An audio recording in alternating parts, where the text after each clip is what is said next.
देखो बेटा, motion of A car on A level road, कोई भी कार थी, मैंने कार डिनोट कर दी यहाँ पे लेवल रोड के ऊपर, और यहाँ पर क्या है mg, ये इसकी वेट है बॉडी का नीचे की साइड में। बेसिकली दो टाइप्स की रिएक्शन होंगी यहाँ पे, एक तो ये टायर है, ये नॉर्मल रिएक्शन लगाएगा अपवर्ड में R1 और ये लगाएगा एक R2। सो जो नॉर्मल रिएक्शन हमारे पास आएगी R is equal to R1 plus R2, ये कह दिया मैंने। और सेम ऐसे ही टायर क्या है, फोर्स ऑफ फ्रिक्शन लगाएंगे, but the question is in which direction the force of friction will act. भाई टायर ऐसे घूम रहे हैं, लेट्स सपोज कि ये टर्न है, मुझे गाड़ी को ऐसे घुमाना है, तो टायर अब इस साइड घूमने के लिए टायर को इस साइड घूमना पड़ेगा। अब इस साइड जब घूमना पड़ेगा तो फोर्स ऑफ फ्रिक्शन किस साइड में लगेंगे, फोर्स ऑफ फ्रिक्शन की डायरेक्शन किस साइड में आएगी, फोर्स ऑफ फ्रिक्शन डायरेक्शन तो मोशन के अपोजिट, टायर तो इस साइड में घूम रहा है तो फोर्स ऑफ फ्रिक्शन अपोजिट में लगेगा। बट टायर तो पीछे की साइड में जा रहा है ना, ऐसे ऐसे जा रहा है, तो force of friction opposite side में लगेगा। यानी कि अगर ये इस साइड से घूमना है तो टुवर्ड्स द सेंटर, सेंटर की साइड में लगेगा। तो हमारे पास जो फोर्स ऑफ फ्रिक्शन है उसकी डायरेक्शन में ये कह the force of friction F1 plus F2। F1 plus F2 क्यों लिखा, एक टायर 1 के लिए और एक टायर 2 के लिए, that is FR, force of friction. बस अब फोर्स ऑफ फ्रिक्शन इसकी वैल्यू किससे बड़ी होनी चाहिए, भाई सेंट्रीपिटल फोर्स जरूरी है किसी भी बॉडी को टर्न करने के लिए। Centripetal force uniform circular motion में अगर किसी बॉडी को मूव कराना है तो एक सेंट्रीपिटल फोर्स की जरूरत होती है, that is always towards the centre, FC। FC की वैल्यू होती है mv स्क्वायर बाई r। इसमें क्या है m, ये क्या है v, centripetal acceleration. Centripetal acceleration हम लोग पहले पढ़ चुके हैं, ठीक है। किसी बॉडी को यूनिफॉर्म सर्कुलर मोशन में मूव कराना तो सेंट्रीपिटल फोर्स चाहिए। तो ये फोर्स ऑफ फ्रिक्शन इसके इक्वल या इससे ज्यादा आना चाहिए, तभी तो सेंटर की साइड बॉडी मूव करेगी। बॉडी को अगर कार को अगर रोड के ऊपर स्टे करना है तो for car stay on the road, for car stay on the road, body force of friction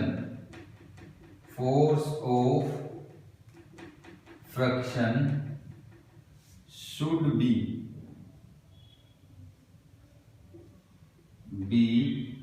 greater or equal to centripetal force. Centripetal force के इक्वल आना चाहिए। तो देखिए मैं यहां से इक्वेशंस लिख देता हूं, F of R, force of friction, should be greater than और equal to mv square by r। Force of friction हमने पढ़ा है force of law of friction से, F of R is equal to mu r। So यहां पे mu r is the normal reaction R1 plus R2 is greater than equal to mv square by r। r की value क्या put कर दूं मैं यहाँ पे mg, इससे इक्वेशन लिखता हूं तो r की वैल्यू किसके इक्वल आती है, mg के। सो यहाँ पे mu mg should be greater then mv square by r। यहां से क्या है m से m कैंसिल हो जाता है, तो v स्क्वायर की वैल्यू किसके इक्वल और लेस देन आ जाती है म्यू जी आर की।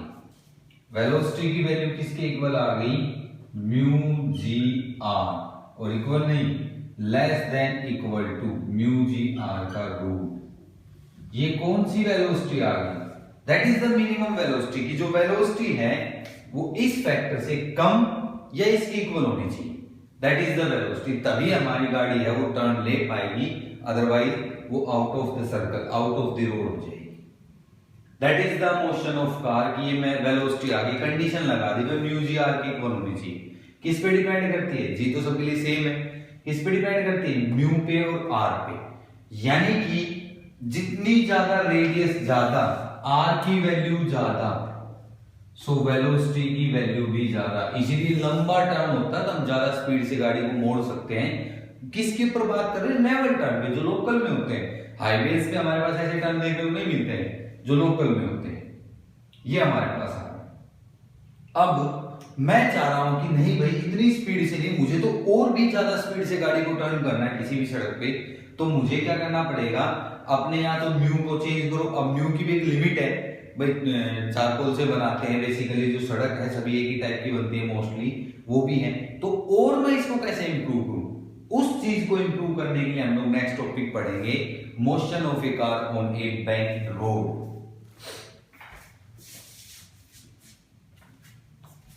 देखिए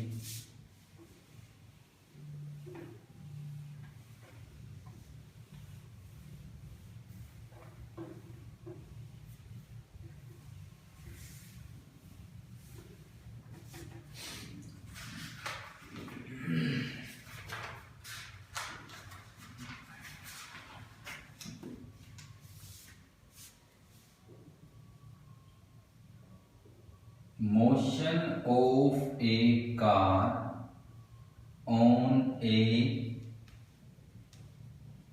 bank road।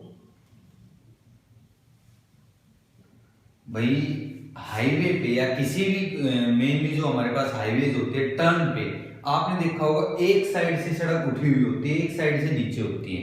इस टाइप से अगर ऐसे टर्न है तो इस साइड से उठी होगी, तो वो क्या है, हमने उसको बेंड कर दिया ताकि ज्यादा स्पीड से गाड़ी मुड़ सके, ताकि स्पीड लिमिट को हमने बढ़ा रखा है।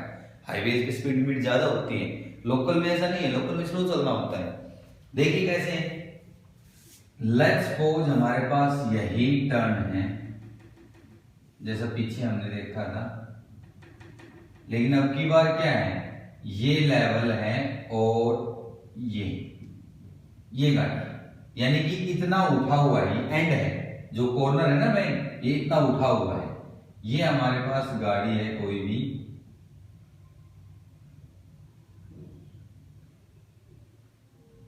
ये एंगल थीटा। अब मैं इसके कंपोनेंट्स रिजोल्व कर देता हूं। इसका वेट है वो डाउनवर्ड में आता है mg, और इसकी जो सड़क की जो नॉर्मल रिएक्शन है दैट इज r। अब r ये है, ये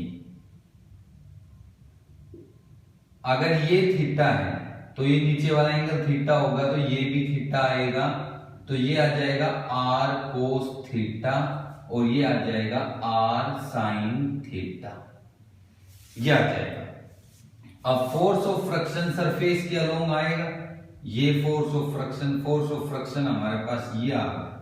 ये इस लाइन को मैं ऐसे रिप्रेजेंट कर रहा हूं बेटा, ये that is F of R, force of friction आ गया। अब इस फोर्स ऑफ फ्रिक्शन को दो पार्ट में रिजोल्व कर सकता हूं मैं, एक ये और एक ये। अगर ये और ये सेम है तो ये एंगल भी थीटा होगा, ये थीटा है तो हमारे पास ये कितना आ जाएगा, f of r cos theta, और नीचे वाला कितना आ जाएगा, f of r sine theta. यानी कि फोर्स ऑफ इस साइड में सेंटर टुवर्ड्स द सेंटर की तरफ कौन कौन से कंपोनेंट आए हमारे पास, आर साइन थीटा प्लस में f of r cos theta, ये दो कंपोनेंट आ गए। ये कंपोनेंट किसके इक्वल और ग्रेटर देन होना चाहिए, obviously should be greater than और इक्वल सेंट्रीपिटल फोर्स। अभी हमने बताया था, इससे पहले वाला टॉपिक था, दैट इज इक्वेशन 1। इक्वेशन 1 आ गई कि हमारे पास ये जो दोनों कंपोनेंट है इक्वल और ग्रेटर देन होने चाहिए सेंट्रीपिटल फोर्स से। दूसरी इक्वेशन निकालता हूं मैं, आर कोस थीटा, ये कंपोनेंट किसके इक्वल है, mg, और डाउनवर्ड में एक कंपोनेंट ये रहा m, क्योंकि वर्टिकल मोशन तो बॉडी कर नहीं रही है, so that is equal to r cos theta is equal to f of r sin theta plus mg। यहां से मैंने किसकी वैल्यू निकाल ली, यहां से mg को इस साइड रखा, mg is equal to r cos theta minus f of r sine theta, ये आ गया। अब ये इक्वेशन 2। अब एफ ऑफ आर की वैल्यू हमारे पास क्या होती है, म्यू आर होती है, लॉ ऑफ फ्रिक्शन से। आर की वैल्यू यहां से किसके इक्वल है, आर की वैल्यू। अगर मैं चाहूं तो आर की वैल्यू पुट कर दूंगा, अदरवाइज आर को मैं एज टी छोड़ सकता हूं। अदरवाइज मैं क्या करता हूं, आर को मैं एज टी छोड़ सकता हूं, दैट इज नॉर्मल रिएक्शन। ठीक है, तो देखिए मैं क्या करता हूं, यहां से सोल्व करता हूं इसको, वैल्यूज को, इसको म्यू आर पुट कर देता हूं। तो सबसे पहले ये इक्वेशन आएगी हमारे पास, are sine theta plus mu R cos theta is greater than M V square by R. Obviously इसमें से आर कॉमन आ रहा है, तो आर को मैं कॉमन लिख लेता हूं। ये मैंने इसीलिए आर की वैल्यू पुट नहीं की है। देखिए आर की वैल्यू मैं चाहूं तो पुट कर सकता हूं यहां से आर की वैल्यू, अदरवाइज हमें जरूरत नहीं है क्योंकि कैंसिल आउट होना अपना। इक्वेशन 2 में मैं एफ ऑफ आर की वैल्यू पुट करता हूं तो क्या आता है, आर कोस थीटा माइनस में mu R sine theta is equal to M G. So हमारे पास यहाँ पे कितना आएगा, देखो आर कॉमन आ रहा है तो मैंने आर इसमें से भी कॉमन ले लिया। अब ये ग्रेटर देन इक्वल टू, मैं इसको इक्वल टू में लिख लेता हूं, ये इक्वल टू, तभी इक्वेशंस को हम डिवाइड कर पाएंगे। डिवाइड कर देता हूं इस इक्वेशन को, तो m से तो m कैंसिल हो गया, r से r कैंसिल। ठीक है, अब इसमें से मैं क्या करता हूं, सारी में से cos थीटा ऊपर से कॉमन ले लेता हूं, cos थीटा नीचे से, तो यहाँ पे साइन है cos थीटा, अगर मैं cos थीटा निकालूंगा तो किसमें आ जाएगा, डिवाइड में आएगा। सो साइन थीटा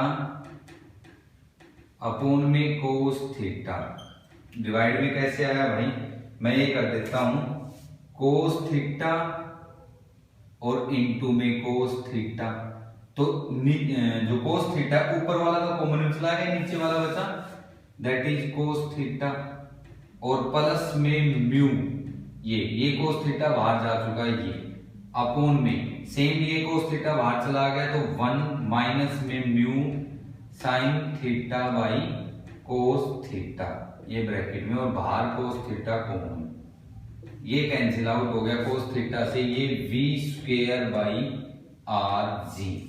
तो sine theta by cos theta tan theta बना, तो कितना बना हमारे पास, v square by R G is equal to tan theta plus mu, और नीचे आ गया 1 माइनस म्यू tan थीटा, ये आ गया।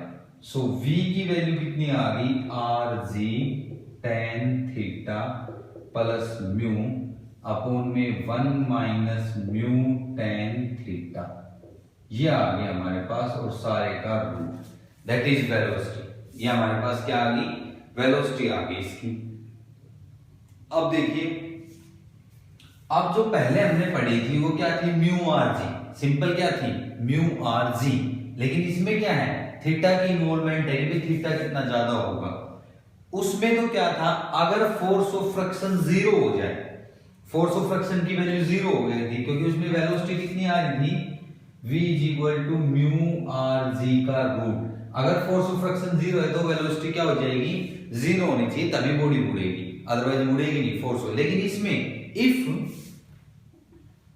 Mu is equal to zero, force of friction की वैल्यू जीरो पुट कर देता हूं, तो हमारे पास वेलोसिटी कितनी आती है, आर जी tan थीटा, और नीचे ये जीरो हो जाएगा, ये इसका रूट। यानी कि अगर फोर्स ऑफ फ्रिक्शन जीरो है उसके बावजूद भी मैं अपनी गाड़ी को टर्न कर सकता हूं, अपनी कार को मोड़ सकता हूं। ये that is the advantage of banking of road, कि बारिश के मौसम में म्यू चेंज होता है भाई, जब भी सड़क है स्लिप करती है गाड़ी, अगर वो बिल्कुल फ्रिक्शन खत्म ही हो जाता है तो भी मैं अपनी गाड़ी को एक स्पेसिफिक स्पीड पे टर्न कर सकता हूं। That is depend on radius and tangent theta, कि थीटा कितना इंक्लाइन है प्लेन, कम है ज्यादा है, ठीक है, और रेडियस कितना लंबा टर्न है, दैट रेडियस पे तो हमेशा ही डिपेंड करती है, आर की वैल्यू ज्यादा तो वेलोसिटी भी ज्यादा, थीटा ज्यादा उठा हुआ प्लेन है, ज्यादा उठा हुआ रोड है, इसीलिए ये होता है। ठीक है, ये हमारे पास वेलोसिटी खत्म। ओके, देखिए इसके बाद आता है बेंडिंग ऑफ साइक्लिस्ट। देखिए आप इसको देख लीजिए, एक बार नोट कर लीजिए सभी बच्चे।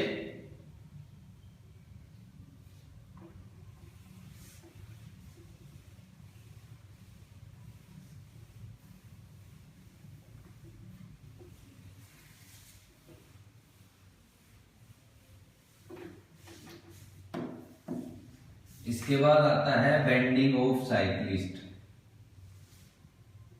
Bending of cyclist, bending of cyclist. Bending of cyclist में देखिए वही कंडीशन सिंपल सा, ये हमारे पास कोई भी प्लेन है, ये सड़क है, यहाँ पे साइक्लिस्ट टर्न कर रहा है ऐसे, सो ये हमारे पास उसका टायर है,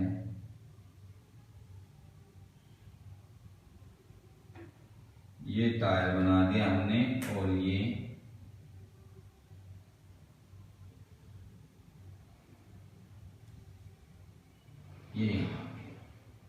कोई भी साइक्लिस्ट। अब जो ये नॉर्मल रिएक्शन है, ये जो सरफेस है, ये नॉर्मल रिएक्शन बिल्कुल इस डायरेक्शन के अपोजिट लगाएगा, क्योंकि इसका सारे के सारे एक्शन डाउनवर्ड में हो रही है, इसके कारण हो रही है, तो ये क्या करेगा, अपोजिट लगाएगा। That is normal reaction r, और आर को मैंने ये रिजोल्व कर दिया। लेट्स सपोज या तो हॉरिजॉन्टल के साथ एंगल देख लो या वर्टिकल की, मैं कह देता हूं भाई वर्टिकल के साथ थीटा एंगल बना रहा है, तो हमारे पास ये रिएक्शन भी कितना हो जाएगा, ये भी थीटा हो जाएगा। That is r cos theta and that is r sine theta. जरूरी नहीं मैं थीटा इसको लूं, मैं नीचे वाले को भी ले सकता हूं। और इसका जो साइक्लिस्ट है, इसका जो वेट आएगा दैट इज mg। अब वर्टिकल डायरेक्शन में तो मोशन है नहीं उसकी, सो वर्टिकल डायरेक्शन में जब मोशन नहीं है तो कितना आएगा, r cos theta is equal to mg, equation 1। और अब की बार वो ऐसे टर्न कर रहा है, तो हमारे पास जो सेंट्रीपिटल फोर्स है, जो सेंटर की तरफ रख रहा है, उसका रोल कौन प्ले कर रहा है, r sin theta. r sin theta should be equal to, greater than होना चाहिए या इक्वल टू होना चाहिए, mv square by r। Equation 2 divide कर देता हूं, dividing equation 1 equation 2 by equation 1। Equation 2 को 1 से डिवाइड कर देता हूं, देखिए क्या आएगा, r sin theta divide by r cos theta is equal to mv square by r upon में कितना आएगा, mg। m से m कैंसिल हो गया, r से r, tan theta is equal to v square by rg। यहां से v की वैल्यू कितनी आ गई, rg tan थीटा, और इसका रूट, ये इसकी वेलोसिटी आ गई, ये इसकी वेलोसिटी आ गई कि भाई कम से कम इतनी वेलोसिटी तो उस साइक्लिस्ट की क्या होनी चाहिए कि वो क्या करेगा, यहाँ पे अपना टर्न करने के लिए इतनी वेलोसिटी उसकी होनी चाहिए हमारे पास, VRG हमारे पास आ गई। ठीक है, okay. Speed of the cyclist इस पे डिपेंड करती है r पे और थीटा पे, खत्म। That is winding of cyclist.